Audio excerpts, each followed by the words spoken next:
BJP महासचिव अमित शाह बदले के बोल पर विरोधियों के निशाने पर हैं, लेकिन पार्टी शाह के बचाव में लगी है। इस बार खुद बीजेपी अध्यक्ष राजनाथ सिंह अमित शाह का बचाव करते नजर आए। साथ ही उन्होंने कहा कि बीजेपी ध्रुवीकरण की राजनीति नहीं करती। राजनाथ सिंह से खास बातचीत की हमारे संवाददाता अमित कुमार ने। तीसरे चरण का मतदान खत्म हो चुका है और राजनाथ सिंह जो कि बीजेपी राष्ट्रीय अध्यक्ष हैं वो ताबड़तोड़ चुनावी प्रचार करके वापस लौट रहे हैं। वो हमारे साथ हैं। इस वक्त जो माहौल लग रहा है खासकर उत्तर प्रदेश चुनाव को लेकर लग रहा है कि पूरा चुनाव ध्रुवीकरण के आधार पर हो रहा है, ऐसा क्यों?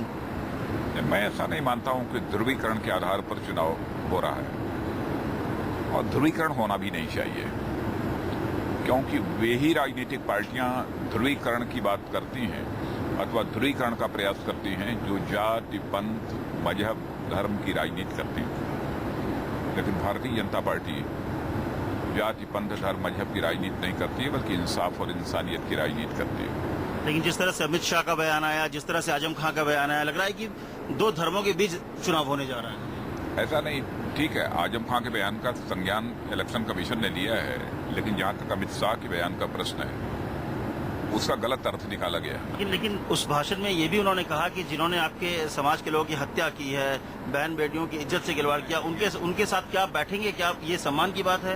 इस तरह की बात नहीं, मैंने तो ये नहीं सुना, ये तो मैंने सुना नहीं। ऐसा है कि देखिए, जहाँ तक उसमें जो भी जाने गई हैं, मैं समझता हूँ कि वहाँ पर हिंदुओं की भी जाने गई हैं, मुसलमानों की भी मुजफ्फरनगर में जाने गई हैं।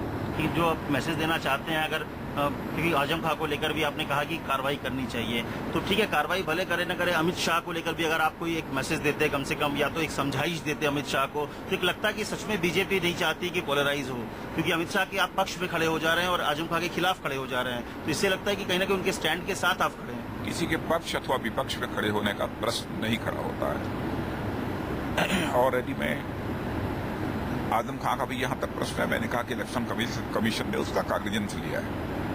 इलेक्शन कमीशन जो कुछ भी करेगा वो न्याय संगत होगा, वो सबको स्वीकार्य होगा।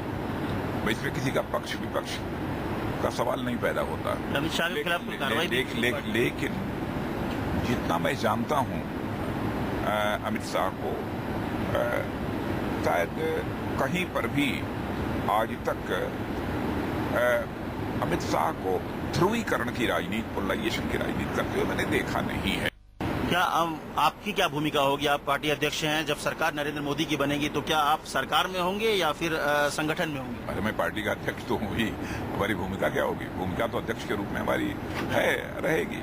क्या आप सरकार में शामिल होंगे? मतलब मोदी की कहीं सरकार बनती है तो? नहीं, सरकार में तो मैं अध्यक्ष हूँ ही, तो अन्य लोगों को भूमिकाएं उनकी तय होंगी। मंत्री आप बनेंगे? नहीं, अन्य लोगों की भूमिकाएं तय होंगी, मैं तो अध्यक्ष हूँ ही। हमको तो ये नहीं मालूम है। मैं समझता हूँ कि एक व्यक्ति को दो पद नहीं लेना चाहिए। अगर मोदी चाहेंगे कि आप मंत्री हो, तब क्या आप क्या करेंगे? अगर आप वो चाहेंगे कि आप उनके कैबिनेट का हिस्सा बने, उनके साथी रहे, क्योंकि उनके सबसे बड़े सारथी आप हैं इस पूरे प्रधानमंत्री बनाने की मुहिम में। नहीं, मुझे पूरा विश्वास है, क्योंकि नरेंद्र भाई मोदी ने लंबे समय तक संगठन में काम किया है। सांगठनिक शैली को, सांगठनिक कार्य पद्धति को अच्छी तरह वो समझते हैं, इसलिए ऐसी गलती वो नहीं करेंगे। तब ये माना जाए कि नरेंद्र मोदी पीएम होंगे और राजनाथ सिंह सिर्फ अध्यक्ष रहेंगे, वो मंत्री नहीं रहेंगे कम से कम अगले 3 साल तक। और क्या? अच्छा, एक और चीज है कि आप अध्यक्ष हैं, क्या लालकृष्ण आडवाणी की भूमिका क्या देखते हैं? क्योंकि वो डिप्टी पीएम रहे हैं, और तो क्या मंत्रिमंडल में रहेंगे? उनकी आगे की क्या देख रहे हैं? जहाँ तक आडवाणी जी का प्रश्न है, आडवाणी जी तो हमारे पहले से भी मार्गदर्शक थे, नेता थे, हैं, रहेंगे। पार्टी की भूमिका का जहाँ तक प्रश्न है, वो तो सरकार बनने के बाद ही सब तय होंगे। पार्टी के भीतर भी एक डर थोड़ा बड़े नेताओं में लग रहा है कि जिस गुजरात मॉडल के विकास को लेकर बात हो रही है, उसी गुजरात मॉडल का जो बीजेपी है, उसको लेकर डर है कि मोदी कहीं वही गुजरात मॉडल की जो बीजेपी है दिल्ली में ना लागू कर दें, जिसमें किसी नेता की कोई जगह नहीं है, सिर्फ नरेंद्र मोदी की जगह। ऐसा तो मैंने नहीं माना, क्योंकि मुझे खुद ही याद है कि मैं इसके पहले भी 4 वर्ष तक पार्टी का अध्यक्ष रहा हूँ। संगठन के फैसले को, संगठन के आदेशों की अवहेलना, मैं यह बात दावे के साथ कह सकता हूं कि नरेंद्र भाई मोदी ने कभी नहीं किए। कई बार फैसले मैंने उनके इच्छा के प्रतिकूल किए हैं, फिर भी जो फैसला हो गया उन्होंने उसके अनुरूप ही अपना आचरण और व्यवहार किया है। उसको लेकर मन में कोई गिला शिकवा कभी नहीं रही है।